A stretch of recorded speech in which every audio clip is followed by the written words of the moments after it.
न्याय ही संकल्पना जर आपण भारतीय संविधानात जर पाहिली तर जे.के. रॉल्सचा थेअरी ऑफ जस्टिस आहे, तिथून खास घेतलेली आहे. न्याय म्हणजे काय? व्यक्ती आणि समाज. जसं मूलभूत अधिकारामध्ये व्यक्ती स्वातंत्र्यावर भर आहे आणि मार्गदर्शक तत्वामध्ये जे आहे डीपीएसपी मध्ये सामूहिक हित, सोसायटी.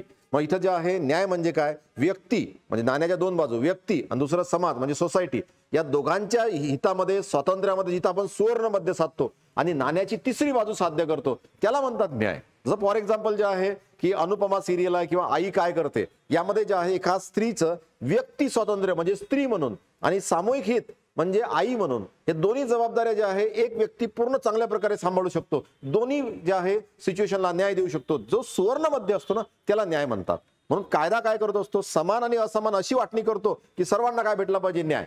म्हणजे आपण जे.के. रॉल्स मध्ये principle of difference, original position आणि डिस्ट्रीब्युटिव्ह जस्टिस हे कन्सेप्ट पाहणार आहे. लक्षात घ्या. मग त्यामुळे तुम्हाला ही संकल्पना काय होईल? व्यवस्थित समजेल.